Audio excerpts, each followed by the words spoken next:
Good morning बंधुरा केमन आছেন সবাই आशा করছি সবাই অনেক ভালো আছেন। তো আমি পলি চলে এলাম আজ একটা নতুন ব্লগ নিয়ে। তো সবাই জানেন শ্রাবণ মাস পড়ে গেছে। আজকে শ্রাবণ মাসের প্রথম সোমবারটা আমি কিভাবে কাটালাম, কি করলাম সবটাই আজ শেয়ার করব। তো সকালবেলায় কাজ সেরে নিয়েছি, আর এদিকে পাখিরাও চলে এসছে, যে মানে ওদের খাবার খাওয়ার জন্য। তো ওদেরকে খাবার দিয়ে দেওয়া হয়েছে, আর সেটাই একটু ভিডিও করলাম। তারপরে সব কাজ সেরে নিয়ে স্নান সেরে সকাল সকাল বাবা মহেশ্বরে পুজো করে নিচ্ছি। আজ হচ্ছে শ্রাবণ মাসের প্রথম সোমবার। তো আমি সব কিছু গুছিয়ে নিয়ে এই যে পুজো কমপ্লিট করে নিচ্ছি। তো বন্ধুরা, তোমাদের কার কার সকাল সকাল পুজো হয়ে গেছে আর কে কে সোমবার পালন করো অবশ্যই আমাকে একটু কমেন্ট করে জানিও। তো গতকালের ভিডিওটা আজ আমি দিচ্ছি বলে কেউ কিছু মনে করো না, কারণ দিনের দিন ভিডিওটা দিতে পারিনি, প্রচুর ব্যস্ত ছিলাম, যার জন্য আজকে আমি ভিডিওটা দিচ্ছি।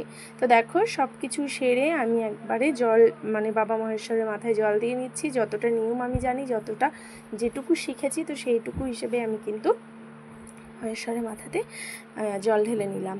তো আজ আমি করব সারাদিন উপোস। এবার তার জন্য আমি কি করলাম, পুজোটা কমপ্লিট করে, যেহেতু সোমবারের পুজোটা আমার মনে হয় অনেকটা টাইমই লাগে, যেটা আমারও লাগে, আর সত্যি কথা বলতে সব ঠাকুরদের একসঙ্গে পুজো দিয়ে নিয়েছিলাম।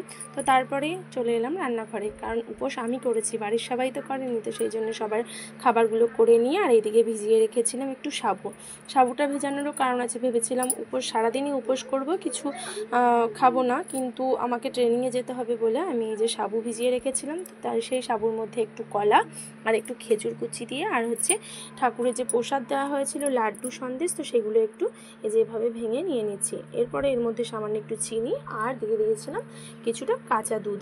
তো এটা দিয়ে ভালো করে মিক্স করে এটা খাবো, খেয়ে আমি হচ্ছে ট্রেনিংয়ে যাব। এবার সত্যি কথা বলতে বন্ধুরা, উপোস করতে গেলে না এগুলো আমি মানে এতটাই মিষ্টি হয়, আমি না ঠিকঠাক খেতে পারি না। তো যাই হোক, মাখানো হয়েছিল, মাখাতে গিয়ে একটু কমিয়েও আবার রেখে দিলাম, কারণ ভাবলাম এতটা খেতে পারবো না। তো যেটুকু নিয়েছি সেটুকু কিন্তু লাস্ট অবধি খেতে পারিনি। তো মা মানে আমার শাশুড়ি মাকে, আমার ননদকে সবাইকে দিয়ে তারপরে খেয়েছি, কারণ খুব একটা খাওয়া যায় না। জানি না তোমাদের কেমন লাগে, তোমরা খেতে পারো কি না। আমি কিন্তু এভাবে খুব একটা ভালো খাই না। এবার উপোস থাকতে হবে। এখন এই 2টোর সময় যাব বাড়ি, আস্তে আস্তে 6:30 বেজে যাবে, যার কারণে কিন্তু একটু না খেলে প্রচণ্ড রোদ গরম, তবু ক্লান্তি লাগবে, যার জন্যই কিন্তু এটা আমি খেয়ে নিয়েছিলাম। তো দেখো ফাইনালি কিন্তু এটা আমি এবার মাখিয়ে রেডি করে নিয়েছি, মাখানো হয়ে গেছে। এবার ওপর দিয়ে একটু সন্দেশ ছড়িয়ে দিয়ে তারপরে এই যে এটাকে এখন খাওয়া হবে। তো দেখো বন্ধুরা, আমি আজকে প্রথমবার এভাবে খাচ্ছি, সে ভিডিওটাও তোমাদের সঙ্গে তুলে ধরেছি, কারণ আমার হাতে টাইম কম, আমাকে 2টোর মধ্যেই ট্রেনিংয়ের ওখানে প্রেজেন্ট হতে হবে। তো সেই জন্য আমি তাড়াতাড়ি করে এই যে গপ গপ করে খেয়ে নিচ্ছি খাবারটা। তো তারপর রেডি হয়ে বেরিয়ে চলে এসেছি একদম আমাদের পৌরসভাতে। তো পৌরসভাতে এসেই এবার আমি চলে যাব ওপরে, যেখানে আমাদের ট্রেনিং হয়। মোটামুটি সবাই চলে এসছে।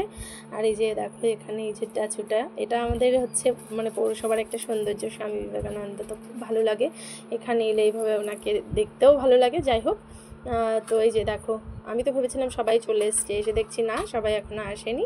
তো একটু বসার পরে এই যে সবাই চলে এসছে। এবার ম্যাডাম আমাদের বোঝাচ্ছে বলতে মেশিনের যে নামগুলো আর কি।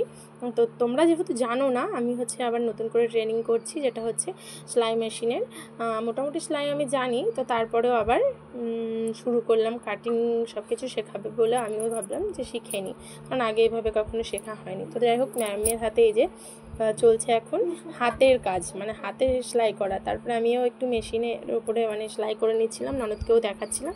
এই যে দেখো পেছনে সবাই বসে পড়েছে মেশিনের উপর, সেটা একটু তোমাদের সঙ্গে ভিডিও করে নিলাম। তবে সত্যি কথা বলতে ট্রেনিংয়ে এসে সত্যিই খুব ভালো লাগে, দিনটাও খুব ভালোভাবে কেটে যায়, আর অনেক সবার সঙ্গে নতুন নতুন অনেকজনের সঙ্গে পরিচয় হয়ে সময়টাও বেশ ভালোভাবে কেটে যায়। তারপর সন্ধ্যাবেলা এসে একটু জল মিষ্টি খেয়ে নিয়েছিলাম। তো এখানে আজকে আমি আমার ব্লগটা শেষ করছি। তো বন্ধুরা, তোমাদের কেমন লাগলো অবশ্যই লাইক কমেন্ট করে জানিও, আর ভিডিওটা দেখার জন্য অনেক অনেক ধন্যবাদ।